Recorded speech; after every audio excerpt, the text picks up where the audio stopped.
पंडित जी होंगे। घर में किसी बात की कमी नहीं थी, कमी एक थी कि कोई संतान नहीं थी। और जब संतान ना हो तो लोग महाराज फिर ताने देने लग जाते हैं। तानों से पंडित जी परेशान हुए और एक दिन जंगल में गए मरने के लिए। एक तालाब देखा कि आज इसी में डूब करके मर जाएंगे। तो बट वृक्ष के नीचे बैठ करके पंडित जी पहले खूब रोए जोर से। जैसे ही पंडित जी ने रोना प्रारंभ किया तो एक महात्मा बगल में बैठे महाराज भजन कर रहे थे। जैसे पंडित जी के रोने की आवाज महात्मा के कान में पड़ी तो महात्मा वहां से दौड़ करके आए। पूछा, कथम रोदिशम विप्रत्वम काते चिंता बलीयसे बदत्तम शतवरम मय्यम स्वदुख कारणम। हो विप्रा, कथम रोदिशम, पंडित जी क्यों रो रहे हो? अब पंडित जी ने, महात्मा ने सोचा कि भगवान के लिए रो रहा है, लेकिन वो पंडित संतान के लिए हो रहा था। महाराज क्या बताऊं,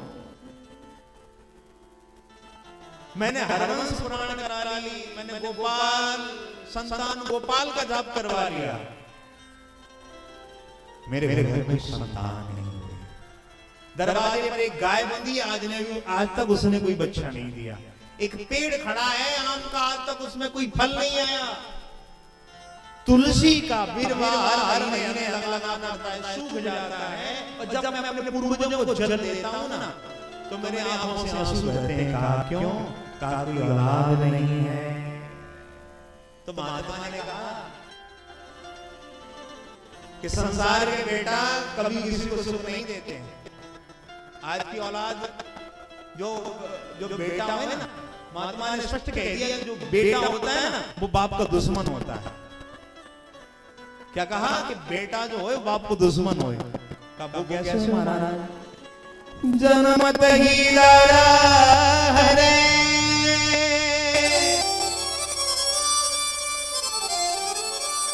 जानी चीने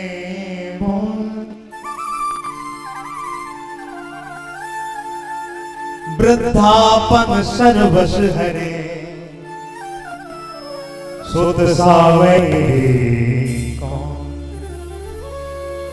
जन्मत ही लारे वो पत्नी, पति अगर 5 मिनट ऑफिस से या खेत से आने में देरी लगा दे तो बार 10 बार दरवाजे पे आती है। अभी आए नहीं, सुबह के गए हैं, भूखे होंगे, कोई खाना भी नहीं ले गया, बार बार देखती है।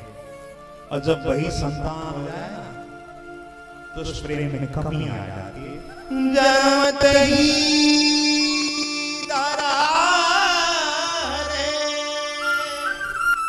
पति पत्नी में दूरियां हो जाती हैं।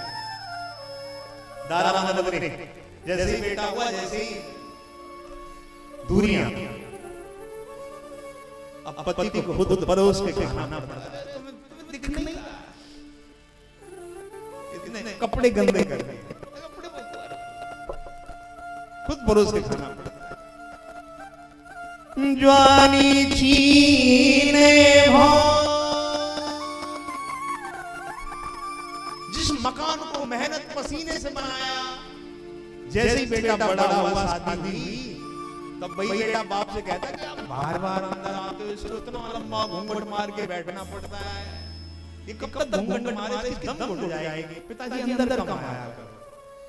अब पिताजी की चारपाई बाहर पड़ गई। ज्वानी चीने भो, घर भी छीन लिया और वृद्धापन सर्वस हरे। बुढ़ापे में तो सब कुछ छीन लेता है। क्या कहता है? पिताजी आप 60 के हो गए हो, 60 आ गए हो, आपकी बुद्धि ने काम करना बंद कर दिया है, आप बैठ करके भजन करो बस, अब जो कुछ करना है हमें करना है।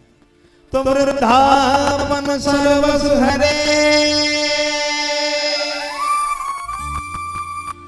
सुत सावेरी कौन,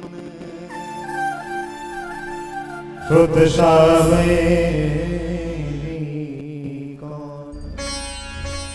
बेटे से बड़ा कोई दुश्मन नहीं। आज कल की तो महाराज फिर कहाँ ही क्या जाए, लेना सब चाहते, करना कुछ नहीं चाहते। पिताजी आपका सब मेरा है, लेकिन जब सेवा की बात आ जाए, सेवा तो तब होती है जब चार पाई पे माँ बाप पहुंच जाए। बेटे बेटे की पहचान बुढ़ापे में होती है। बेटे की पहचान किसमें होती है? बुढ़ापे में होती है। पत्नी की पहचान गरीबी में होती है। पत्नी की पहचान कब होती? गरीबी में। और मित्र की पहचान कब होती? मुसीबत में। मित्र वही है जो मुसीबत में खड़ा हो, पत्नी वही है जो गरीबी में खड़ी हो, और बेटा वही है जो बुढ़ापे में।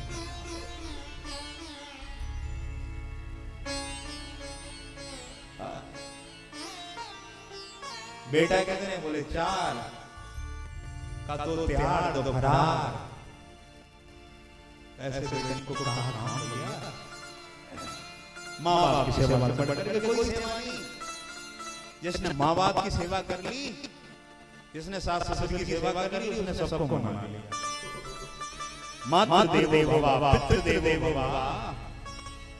माँ बाप में ही भगवान के दर्शन करो। तो बहुत समय है